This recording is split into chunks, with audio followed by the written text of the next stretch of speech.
Dear Malia and Sasha, I know that you both had a lot of fun these last 2 years on the campaign trail, going to the picnics and the parades and the state fairs, eating all sorts of junk food your mother and I probably shouldn't have let you have. But also, I know it hasn't always been easy for you and Mom. And as excited as you both are about the new puppy, it doesn't make up for all the time we've been apart. I know how much I've missed these last 2 years.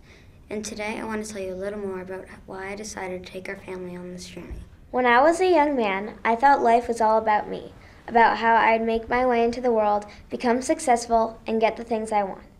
But then the two of you came into my world with all your curiosity and mischief, and the smiles that never failed to fill my heart and light up my day. And suddenly, all my big plans for myself didn't seem so important anymore. I soon found that the greatest joy in my life was the joy I saw in yours. And I realized that my own life wouldn't count for much unless I was able to ensure that you had every opportunity for happiness and fulfillment in yours. In the end, girls, that's why I ran for president, because of what I want for you and for every child in this nation. I want all our children to go to schools worthy of their potential.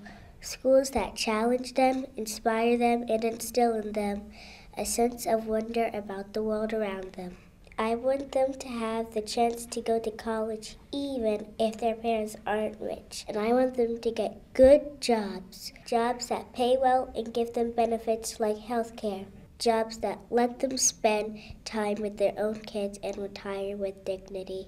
I want us to push the boundaries of discovery so that you'll live to see new technologies and inventions that improve our lives and make our planet cleaner and safer. And I want us to push our own human boundaries to reach beyond the divides of race and region, gender and religion that keep us from seeing the best in each other. Sometimes we have to send our young men and women into war and other dangerous situations to protect our country.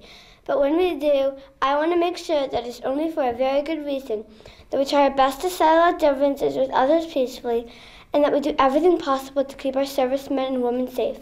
And I want every child to understand that the blessings these brave Americans fight for are not free, that with the great privilege of being a citizen of this nation comes great responsibility. That was a lesson your grandmother tried to teach me when I was your age, reading me the opening lines of the Declaration of Independence and telling me about the men and women who marched for equality because they believed those words put to paper 2 centuries ago should mean something. She helped me understand that America is great not because it is perfect, but because it can always be made better, and that the unfinished work of perfecting our union falls to each of us. It's a charge we pass on to our children, coming closer with each new generation to what we know America should be. I hope both of you will take up that work, righting the wrongs that you see and working to give others the chances you've had. Not just because you have an obligation to give something back to this country that has given our family so much, although you do have that obligation,